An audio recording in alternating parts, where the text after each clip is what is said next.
my name is Ed Carlisle. I came to Leeds in the 90s to study. I fell in love with the city. I'm still very, very much here.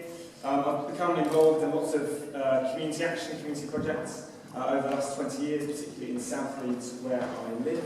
For my sins, I've become involved in local politics over the last few years as well. And the following very much flows out of my experiences, my inspiration, my learning over those years. I hope you like it. If you don't, please grab me afterwards. I'd love to talk some more.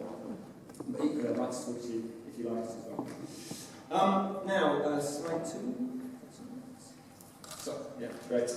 I am definitely no scientist. I don't know about you, but I was one of those people who at school just cringed at the thought of physics lessons or science lessons. It was just not me at all. And I'd heard of things like quantum science and chaos theory, but I just blithely assumed that they had absolutely no relevance to me or my life. But I was wrong. About 15 years ago, I came across a really, really outstanding book that I recommend called Leadership and the New Science by someone called Margaret Wheatley.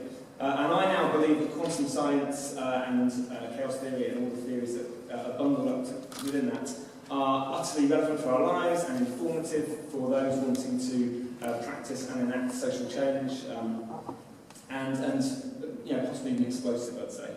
So I think it gives us a fresh vision for a cooperative, more compassionate, more kinder world. So I'm just going to test some stuff out on you in the next 10 minutes. If there are any accomplished scientists here, please just please be kind with me. Maybe save your heckling until the end. If I get anything wrong, it's because I'm not a scientist.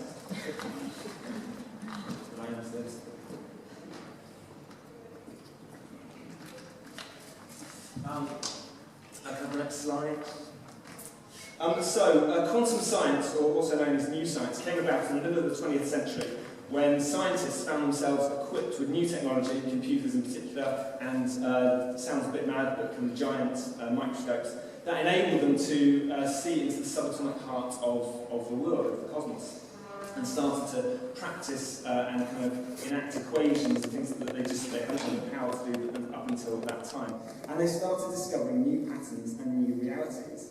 Up until that time, the Western world had very much been dominated by the Newtonian worldview, named after Isaac Newton. This conceives the cosmos as a mechanism, a giant, amazingly intricate machine made up of lots of separate entities that all slot together in perfect ways, but they are essentially independent.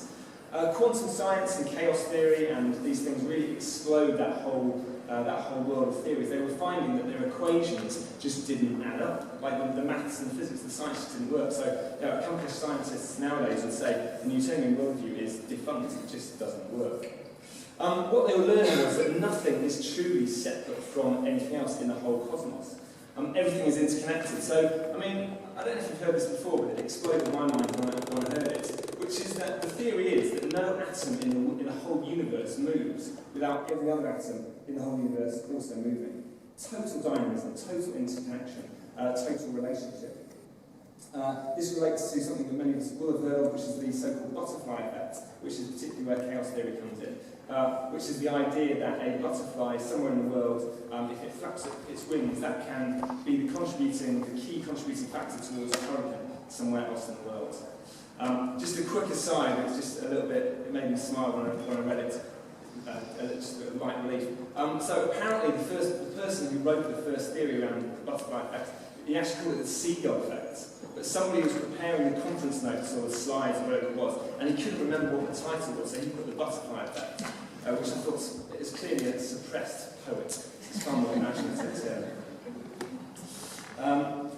In this reality, relationship is all, and independence is an illusion. Another thing is, I don't know if it's still going, I suspect not. When I was at university, there was a club night called Fuzzy Logic, and must have been conceived of by some mathematics genius, because fuzzy logic is another one of these theories that links to quantum science, and it's this idea that everything blurs into everything else. There are no true hard boundaries, everything blurs. Can we go to the next slide? What does this mean for us? On one level, it invites us to see what is perhaps becoming blindingly obvious to all of us, which is that the destiny and life and well-being of humankind is utterly bound up with everything else on Earth and all the natural systems of the world. We've, especially in the West, we've lived for hundreds of years, for a very long time, kind of thinking we could live outside or above the natural world, but that's becoming very, very clear that we can't do that. If I'm allowed plugs, I don't know if you've seen it, but there is a really good online film called Seaspiracy. Highly recommend it, and that, amongst other things, it kind of really looks at the interconnection and the huge peril that we face if we continue to just think we can live above and over the natural world, because we can't. But we also need to recognise that Newtonian worldview that utterly kind of transfuses our collective imagination and the way we organise society, and we need to find new ways. Indeed, I don't know how the other previous speakers spoke about drinking.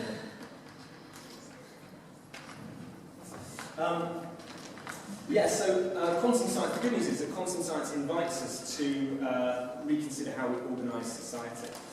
This is the basis of that Leadership in New Science book by Margaret Wheatley that I would recommend you all read. Because, our social and organisational world is utterly rooted in that Newtonian worldview of independence and competition.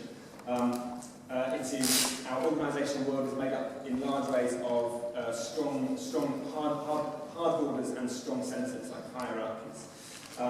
But actually, quantum science argues that this goes against the very grain of life. It's based on a kind of a worldview that they would say just doesn't concur with the reality of life. Can we go to the next page?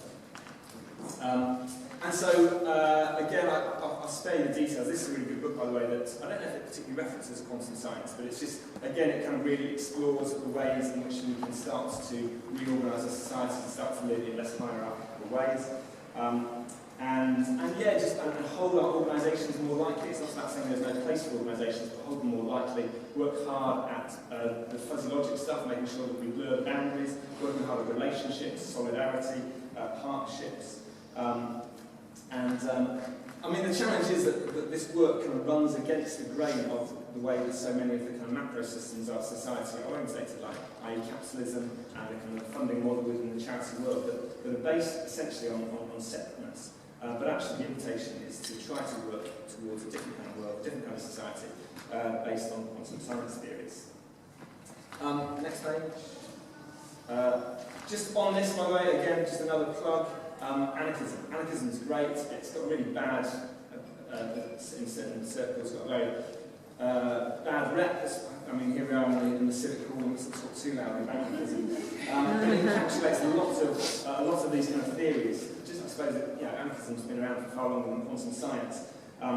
But it's there's a lot of beautiful theories within there. Because Wheatley and Co, Margaret Wheatley and Co, other writers, they're very keen to stress that this isn't just about throwing out all order and just giving ourselves over to kind of pointless and structureless chaos. But they're saying that we could, the invitation is to try to blend order and chaos towards, so good chaos would be things like the unpredictable, the spontaneous, the evolution.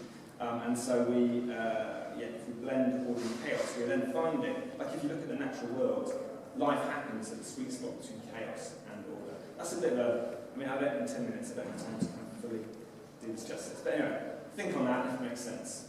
Hopefully it'll help you. And also, just practically, I don't know if, I'm sure some of you can put this, but there's some fantastic theories and practices like open space and World Cafe. They can bundle together with some art of hosting, and they're just some really good methods for practicing chaos theory in the way we organise and do things. More water. Next slide, please. Individually, this stuff is totally applicable as well. I would say we need to daily revisit the way that our lives and the destinies of one another, we are all interwoven throughout society. Our lives are bound up with everyone else in society. There's a really fantastic book called, which again referenced there, called The Spirit Level by a couple of writers, which looks at the way in which equality or inequality are totally bound up with the well-being of a given society. So it just doesn't work for some people to kind of leave society and think they're going to be all right. All the indicators are that a society that is more equal is happier and more content. it doesn't mean we have to do everything. Like there's a lot of need out there. There's an infinite amount of need. We don't all need to do everything all the time. But I think if we can just start every day by, again, recognising our own interconnection with all, like everyone and everything, that will really, really help. I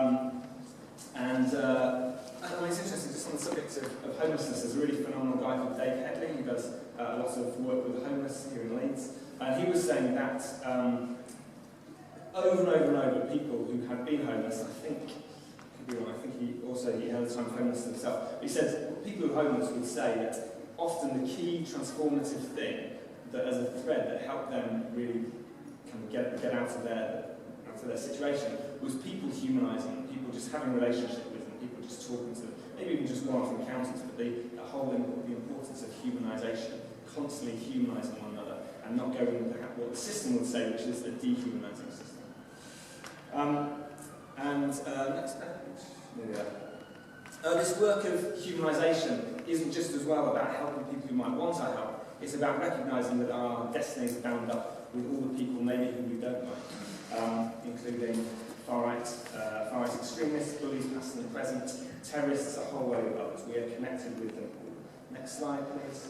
I suppose I'm particularly passionate about the idea that can we create a more human politics. We shouldn't ever be afraid of challenging and calling one another out, but I think we need to work hard at weaving relationships across difference. Next page. Social media can be so negative. I don't know about you, but I go on social media and just despair if I go, I hate this, I hate you, I hate that. But I also think, in my experience, social media can be such a powerful tool for just diving in there and just being relentlessly human and civil and kind and cooperative and having relationships and having conversations. I've had phenomenal conversations about some really hot social issues, and you just kill people with kindness and go back to that, and go back to that, and go back to that. And I think it's really transformative and shifts something in the wider reality. Final one. Finally, the good news is that I think quantum science invites us into quite a low-maintenance and low-cost way of changing the world and changing society. You don't need to form a giant new organisation. This week, this KindEx Festival is a great example of collaboration, a wide range of people working together around a common goal without feeling like they all need to be part of the same thing. So in a lot of my local work, a lot of the things I think have been most fruitful are where I've just been a conductor, a conduit, a broker, just kind of sticking people together, making sure that resources and people and skills are flowing to the right places. So yeah, we can all, starting today, just work that bit harder at weaving webs of solidarity and interdependence in our societies, and it will change the world. And finally, my uplifting thought for you is the idea that, taking the butterfly effect idea, your small act of kindness today might just help to cause in unseen ways, a tornado of kindness and change